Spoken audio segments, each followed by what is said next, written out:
2 steps to Michigan taking the final step as a football program. Next on this week's episode of Michigan Podcast. But there's going to be one team that's going to play solely as a team. No man is more important than the team. No coach is more important than the team. The team, the team, the team. Looks deep for Anthony Clark. Waits for it. Hit. Caught. This is no time for that. In the pocket and a sack. Tim Jamison. Brady gets terrific. Throws it. Get it. Touchdown. Knight again. Schultz just before Brazil got him. And a leaping interception by Woodson. Harbaugh back to throw over the middle. Caught by Collier at the 5 on his feet. Touchdown, Michigan. On its way. It's good. He's 5'7", 179 pounds, a junior at Michigan. But Jamie Morris packs a wallop, and he delivers for Bo Schembechler. And here's your first play. Pressure coming. Sack. It is Glenn Steele, number 81, who fought his way through the traffic. Option. And Robinson calls his own number, and he's going to score. Oh, an easy touchdown for Robinson and Michigan.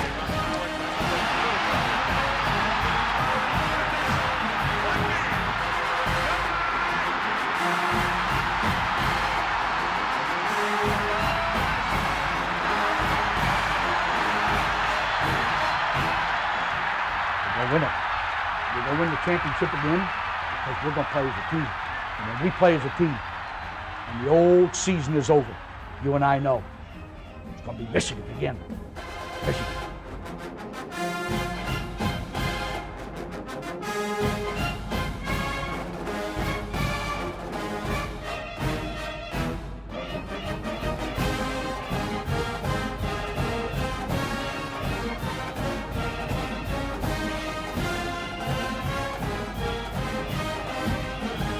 Go Blue, I'm Steve Deace. Welcome to this week's episode of Michigan Podcast.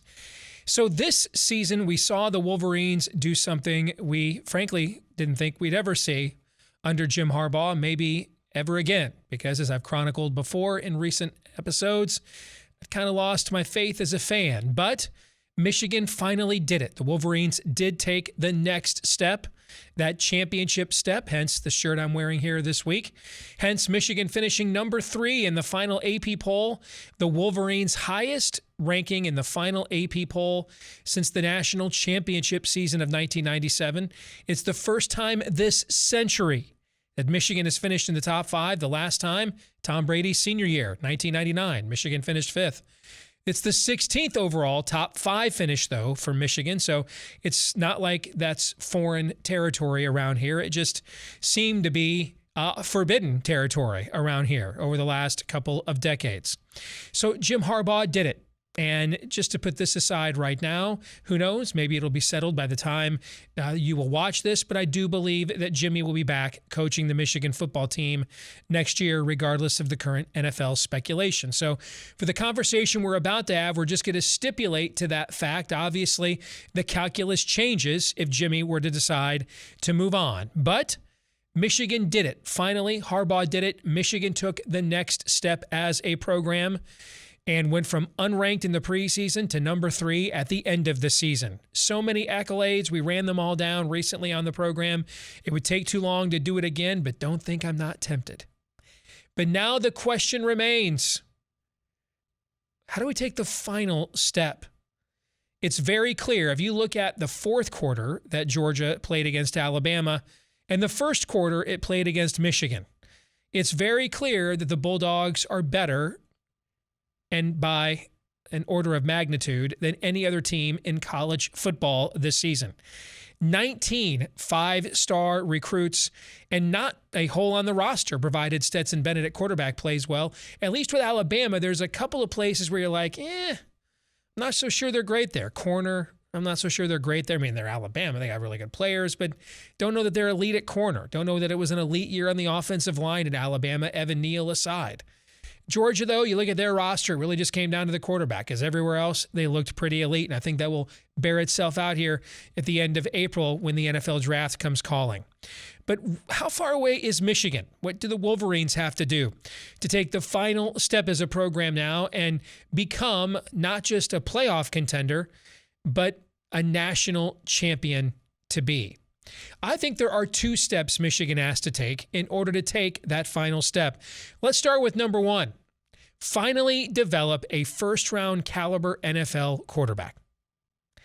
The Wolverines have not even had a draftable quarterback here. I mean, I guess if you want to count Jake Rudock, he played 1 season and got drafted in the penultimate round. You'd have to go all the way back to Chad Henne, who last played football here 15 years ago. So he also, though, wasn't considered to be a first-round draft pick, even though I still think he might be in the NFL somewhere. Just won a Super Bowl champion ring with the Chiefs a couple of years ago. But that's way too long ago. A championship-level quarterback is usually going to be, not always, but usually in this day and age, a first-round caliber quarterback. Now, that's unless you're Georgia and you've got 19 5-star prospects. But if you're wondering how Alabama beat this team in the SEC championship game, it's simple. Alabama had Bryce Young, a 5-star quarterback, and Georgia didn't. It's just that simple. Now, Michigan does have a 5-star quarterback waiting in the wings in J.J. McCarthy. Can they develop him into a first-round caliber NFL quarterback?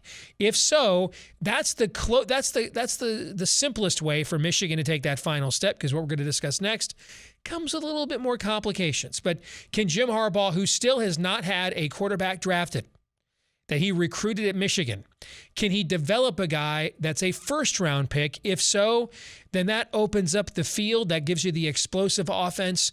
That's where Clemson was with Deshaun Watson. And remember, as great as he has been in the NFL, I think he was only like the 12th overall pick in the first round. But that 2016 Clemson team, even though it didn't have close to the overall talent that Alabama did, ended up winning the national championship because it had Deshaun Watson and Alabama didn't. So that's the first step. And with J.J. McCarthy on the roster, and then if you look at the next 2 recruiting classes, you've got, I think it's Dante Moore, C.J. Carr, Lloyd Carr's grandson. 2 of the best high school quarterbacks in the country are in Michigan's backyard. Sign one or both of them in those respective classes to go along with J.J. McCarthy, and the odds go up that you have finally developed an NFL first-round caliber quarterback, and I think that's the first and most important key to taking that final step. And it's the simplest one. It's pretty cut and dried. Either you can acquire that player and develop them or not. The second step, though, not quite as cut and dried. I'll just put it bluntly. Drop the bag via NIL. I think I saw this morning that Kirby Smart talked about getting their financial house in order for Georgia's recruiting class. I mean, if you look at what the boosters just did at Texas A&M, by some measures, they just signed the highest rated recruiting class in the history of internet recruiting rankings. As much money as those kinds of institutions have, and A&M especially has a crap ton, the kind of booster package and conglomerate that a Michigan could put together would be unrivaled amongst public universities in America. You're talking about the largest living alumni body. You're talking about an alumni body that boasts not 1 but 2 team owners in major league sports franchises, and on and on and on and it goes. I mean, the kind of money that they pay down south with Bubba the Love Sponge, booster is nothing. It's chicken feed combined when compared to the kind of money that the alumni bases at places like a Michigan or a Notre Dame bring to the table with their elite level alumni. Unleash that money cannon. Unleash that money train. Now, it's going to come with some things that Jim Harbaugh doesn't like to do, which is more access, right? Boosters probably have way too much access to a program down south, but hey, small price to pay for not having to go up against a roster with 19 5-star prospects on it again for a playoff game. This is now a game that Michigan has shown so far it is hesitant to play, but it has all the resources to play it maybe better than anybody else. So unleash that NIL program, start dropping bags, and a different level of recruiting from a, number 7, number 8, number 9, number 10 recruiter every year to a top 5 recruiter every year. And that's that next step issue that we're talking about. Suddenly that talent pool becomes available to you. But is Michigan willing to do that? Or does it still view themselves, even with essentially legalized bagmen now, above the fray? Maybe. But in the end, that's what it's going to take to win a national championship around here, unless you've got John Elway, Trevor Lawrence, Deshaun Watson, Andrew Luck, kind of a quarterback, and then you can close the gap that way. Hard to have more than one of those guys. Heck, at Michigan, it's been hard to have even one of those guys. So then that brings us to solution number 2. Start dropping the bag. Well, the calendar is about to turn to basketball season, and if you like sports handicapping and you like Michigan Podcast, a great way to marry those two is to support us on our Patreon at patreon.com/Michigan Podcast. College basketball last year, we were 59 games over 500. We hit 56% of the games in the NCAA tournament. We correctly advised you to take Baylor at 6-1 to win the NCAA tournament, which they did. We had a very good college basketball season last year, especially down the stretch, and we're loaded for bear now for the new season as well. And yes, we'll continue on with our football handicapping as well. So make sure you support us, just $5 a month. Who knows, it might win you some money when you go to patreon.com/Michigan Podcast.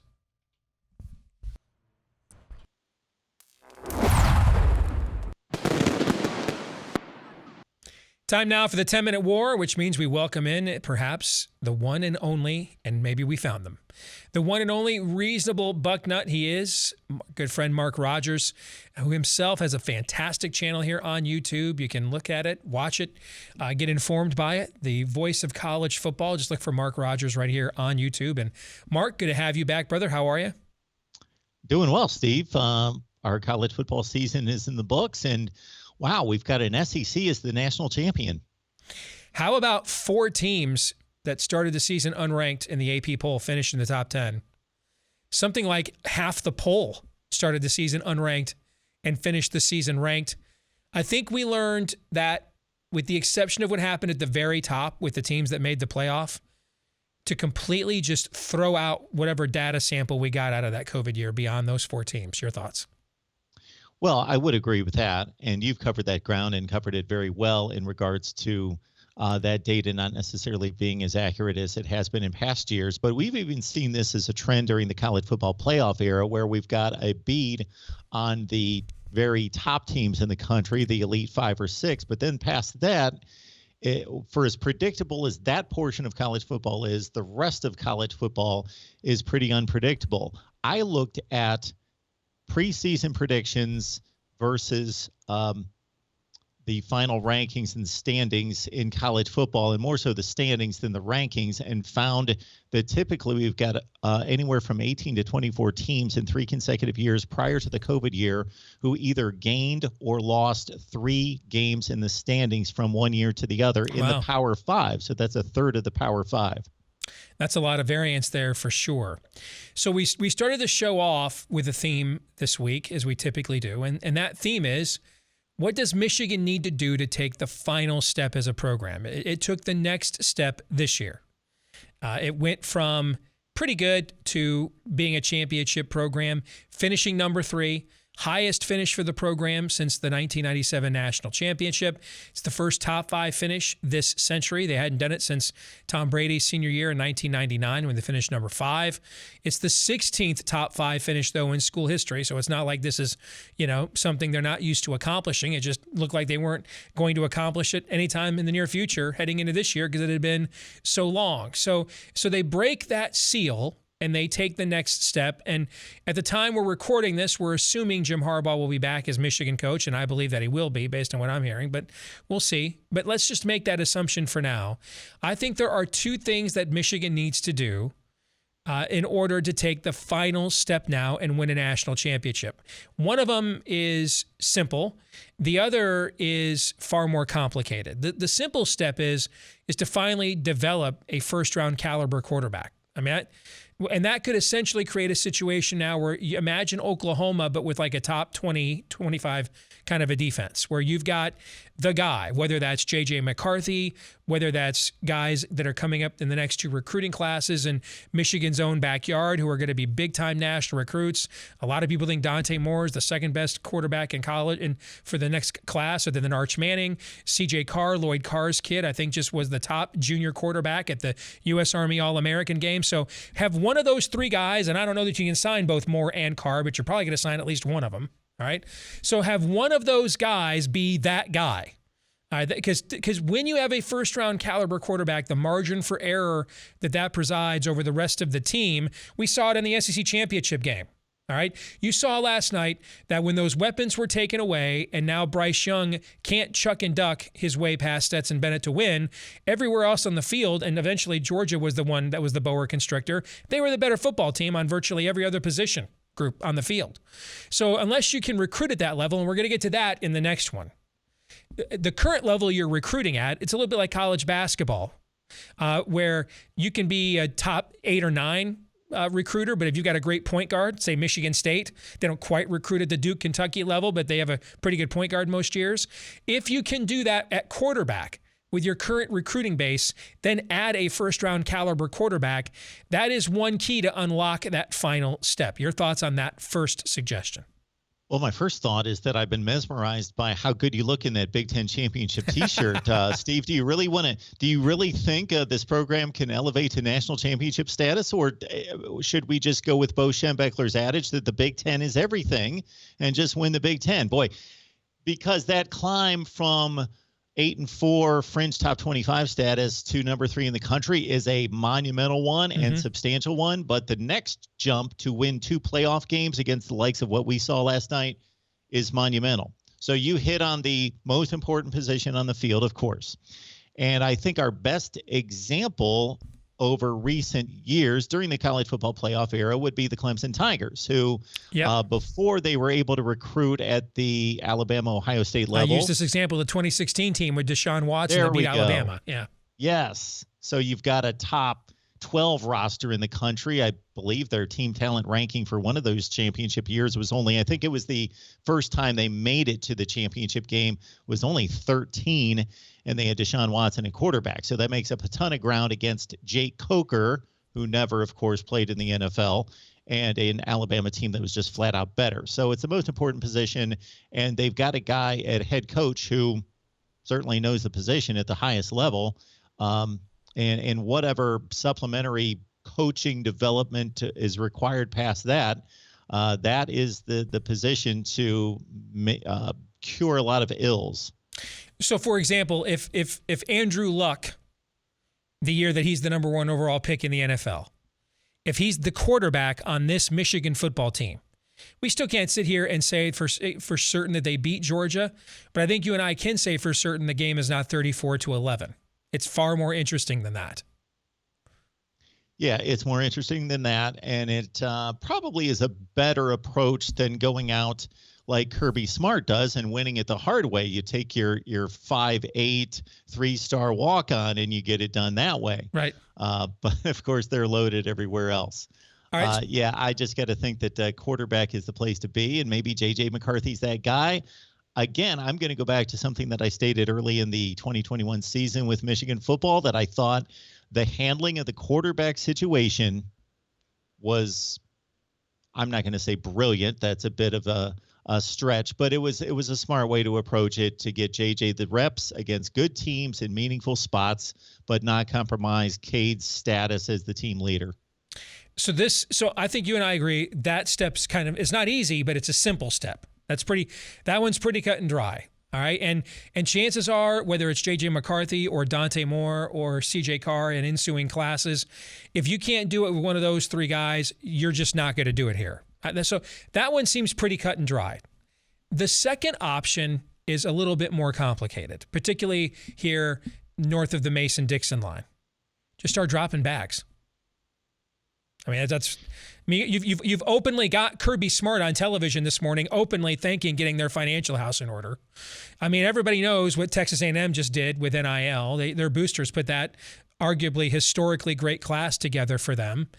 And now A&M's got quite an alumni base and an endowment program, but as I've mentioned before, the average SEC team, even though their boosters have a lot of cash, has nothing compared to the endowments and alumni bases places like Michigan, Penn State, and Notre Dame bring to the table. And a lot of that just sits on mothballs.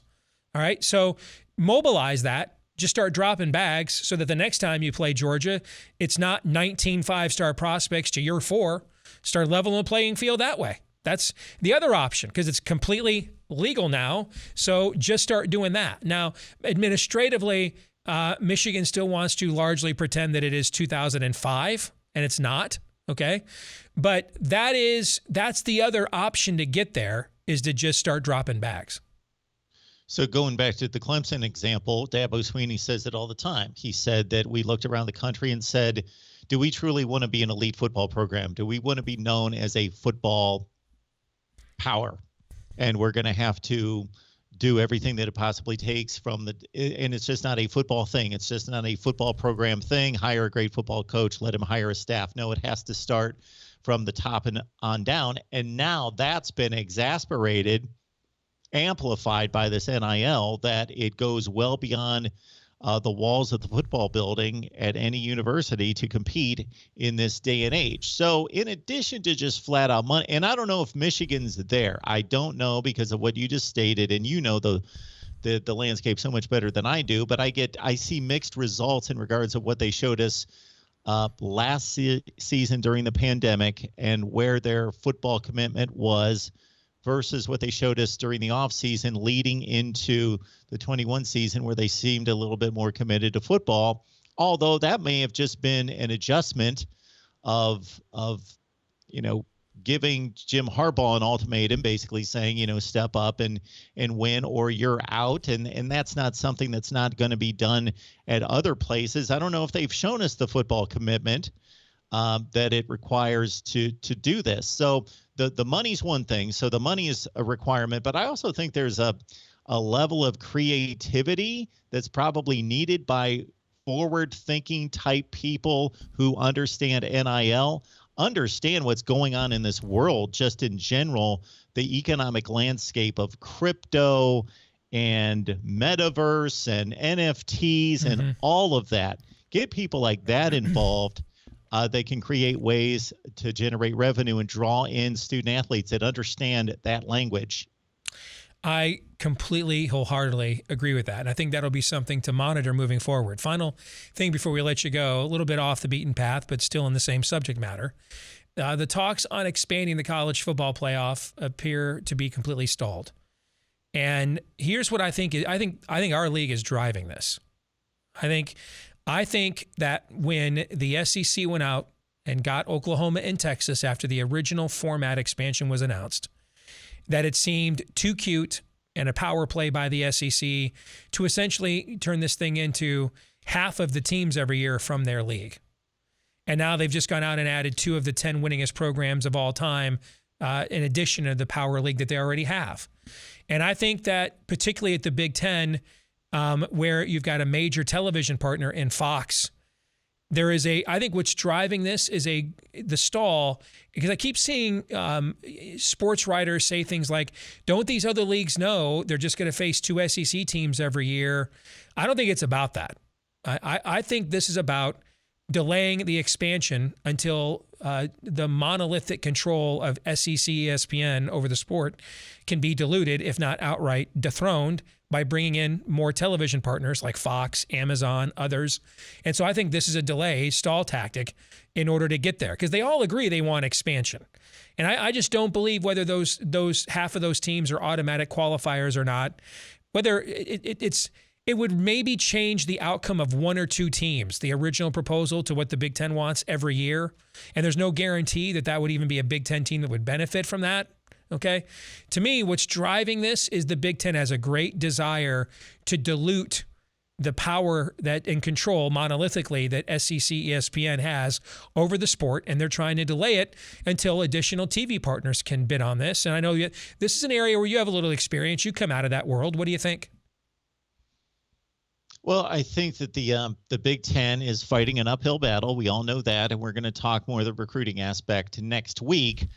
But certainly they're positioning themselves and maybe partnering once again with the Pac-12, because part of the disagreement and the alternate proposal comes from the Pac-12 as well, which is trying to protect its champion and give it an automatic berth, which you would think would be automatic based on the top 6 conferences reaching the playoff. But that has come under question in recent years with the deterioration of the Pac-12. So that is certainly something that is a solid philosophy on your part, that the Big Ten is I got to think that there's something else in play, but I'm not necessarily coming up with it in regards to, delaying all this. And maybe just the fact that they want to show the SEC that it's not controlling the sport, that they want what they want, and that they can make a power play and get what they want as well. I think that it may be as simple as a portion of that, just showing that we have a hand in this as well. We have a major voice that's just as strong as the SEC. And one way you do that is you leverage your television partners into that process instead. And I don't know. There's a lot of talk, all the SEC chants and all that kind of stuff. It's funny. I'm down south several times a year with what I do with my day job. I don't ever see people wearing SEC T-shirts, SEC hats. Okay, I think a lot of that is just a college sports version of a virtue signal and a meme.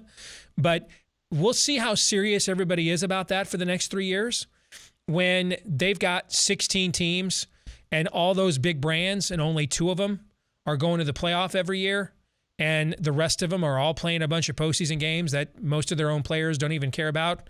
And programs like Texas and Oklahoma might be finishing 6th, 7th, or 8th in the conference. See what I'm saying? That 6th, 7th, or 8th looks a lot different when you're only getting 2 teams in a playoff as opposed to when you're getting 5 or 6, if you know what I'm saying, brother. Well, I know what you're saying. And for as much as I want an expanded playoff, for the competitive aspect of what's on the field and to get a rightful champion that's earned the playoff spot and to get representation from all the leagues, that's under reasonable circumstances. That's minus NIL. That's minus players opting out. And all of that distorts the field and what we cherish about postseason football and college football that may further deteriorate anything outside the playoff. And consider this. We saw a number of games affected by opt-outs, of course, but the Peach Bowl in particular, Kenny Pickett, Kenneth Walker, the 2 headliners, consider this. They opted out of 1 bowl game, and people get a little bit startled. Hey, it's a Peach Bowl or it's a Rose Bowl. It's the most important bowl game outside the playoff. Consider what would be facing these players in a 16-team playoff, where they would consider, okay, for us to accomplish the ultimate and win the championship, you're asking us to play 3 games? Well, I would be willing to put my neck on the line for 1 game, but I'm not so sure that they're not going to opt out for a 3-game scenario. Good stuff, Mark. As always, man, we'll talk to you again next week. All right. Take care. All right, Steve. Good to see you. You bet. This week's Twitter poll results. We asked you, who do you believe is coaching Michigan football in 2022? 64%, or about 2/3 of you, believe it will be, as I do, Jim Harbaugh. 1/3 of you, a little bit more, 36%, believe it will be someone else. We shall see, but I do believe Jim Harbaugh will be back as Michigan's head coach next year, or this year now. That brings us to our feedback of the week from Andy Kilch, who says, I don't blame Harbaugh for considering the NFL. U of M, he thinks, definitely hit their ceiling this year, have to go to Columbus next year. On the flip side, besides that the schedule is easy. I mean, the Big Ten's going to announce a new conference schedule here later this month, I'm told. And it's because they're going to have to switch a lot of games around from their locations over COVID. And right now you've got scheduling quirks. So like Michigan is finishing with the year with 3 straight road games. They're not going to do that. So you're going to get a new conference schedule. It won't be entirely new because some teams have non-conference dates that are already locked in. Like Michigan's not going to play a Big Ten game that opening week, as the Big Ten is trying to highlight that more often now. They've got non-conference games locked in the next 3 weeks, so that won't change. But you're going to see a whole new conference schedule in the Big Ten here in the next few weeks. But if you look at the slate of opponents Michigan's playing, It is absolutely the overall weakest slate of opponents I can ever remember Michigan playing in a season. And I go back to 1985. I cannot, I mean, it's really like a 3-game season at Iowa. And you assume as long as that's not in November, that'll be played at night probably. And it's never easy to play at Kinnick at night. Penn State at home, Michigan State at home, and at Ohio State. So a 4-game season. In the other 8 games, I mean, Michigan's going to be 2, 3, 4 touchdown favorites in all the rest of those games. So even if you just split those 4 games, you're 10-2 and playing in a New Year's Six Bowl somewhere, to me, as a minimum. So I don't know that Michigan hit its ceiling. It could very well have. And if its ceiling is winning the Big Ten, and playing in the college football playoff, I'm totally okay with that. I mean, I'd love to win a national championship, but, I grew up in the Bo years and enjoyed those quite a bit without winning one. So, but in terms of next year's schedule, boy, howdy. Yeah, it's Charmin soft for sure. That's going to do it for this week's Michigan podcast. Don't forget to like, rate, subscribe, share, 5-star review, whichever applies to whichever way you watch or listen, whether it's right here on YouTube or iTunes, Stitcher, Google Play, the podcast version of the program. You can also follow us on Twitter to keep up to date on what we think all things Maize and Blue at Michigan Podcast. Until the next time, we'll be right here. Go Blue.